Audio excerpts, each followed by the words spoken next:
பண்டிகைக்கு ரேஷன்ல 2 கிலோ சர்க்கரை இலவசமா கொடுக்கறதா கேள்விப்பட்டா உடனே நமக்கு தெரிஞ்சவங்களுக்கு எல்லாம் சொல்லல.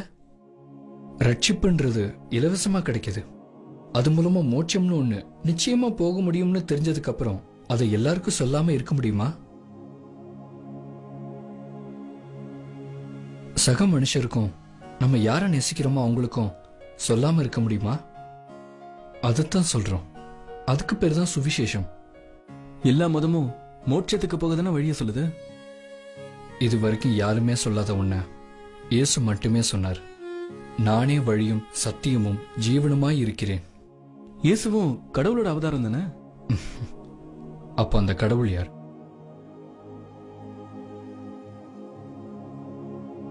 உன்னோட எல்லா கேள்விக்கும் பைபிள்ல விடை இருக்கு. அதை படிச்சா சத்தியம் என்னன்னு தெரியும். ஏன்னா சத்தியன்றது ஒண்ணுதான். நமக்காக உயிர் விட்டது இயேசு கிறிஸ்து. அதுதான் கிருபை. அதுக்கு ஒரே ஆதாரம் நீ சொல்ற பைபிள் தானா? 2012 வருஷமா இந்த பூமியில பிறந்த யாரா இருந்தாலும் அவங்க பிறந்த தேதியில இயேசு கிறிஸ்து உயிர் விட்ட தேதியும் அடங்கியிருக்கு. இது சரித்திரபூர்வமான ஆதாரம்.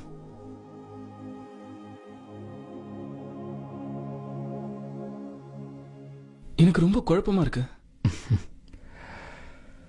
உண்மையா இல்லையான்னு யோசிக்க ஆரம்பிச்சிருக்க. அதான் குழப்பம் வருது. அந்த மாதிரி சமயத்துல நான் ஜெபம் பண்ணுவேன். ஜெபம்னா என்ன? கடவுளோட நேரடியா பேசுறது. No mediator, no translator. கிருபைனா? உலகம் வச்ச பேர் அதிர்ஷ்டம். தகுதி என்பதே இல்லாம கொடுக்கப்படுவது கிருபை. அது கடவுளால கிடைக்குது. விசுவாசம்? பார்த்ததை நம்புறது நம்பிக்கை. பார்க்காம உணர்ந்து நம்புறது விசுவாசம். ரட்சிப்புன்றது? பாவத்திலிருந்து விடுதலை, நரகத்திலிருந்து காப்பாற்றப்படுவது இயேசு கிறிஸ்துவால கிடைக்குதுன்னு நான் நம்புறேன். கிறிஸ்டியன்ஸுக்கும் மற்றவங்களுக்கும் வித்தியாசம் இருக்குன்னு சொல்றியா? நம்ம எடுக்க போற முடிவுக்கு நம்ம சிந்திச்சு நம்ம ஆராய்ஞ்சு பார்க்கறது தான் முக்கியம். ஒரு காலேஜில் சேரணும்னு முடிவெடுக்கிறது படிச்சு பாஸ் பண்றதுக்கு தான். அங்க படிக்கிறவன் எப்படி, பிரின்சிபால் எப்படின்னு பார்த்துட்டு இருந்தா டிகிரியும் வாங்க முடியாது, எதிர்காலமும் பாழாதான் போகும். கிறிஸ்டியன்ஸை பார்க்காத, சர்ச்சை பார்க்காத, பாஸ்டரை பார்க்காத, இயேசுவை முதல்ல பாரு. அவர் யாருன்னு தெரிஞ்சுக்க. அப்ப நம்ம யாரு, நம்ம எப்படி இருக்கணும்னு தெரிஞ்சிடும்.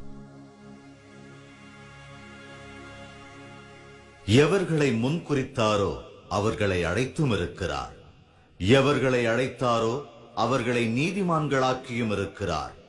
எவர்களை நீதிமான்களாக்கினாரோ அவர்களை மகிமைப்படுத்தியும் இருக்கிறார்.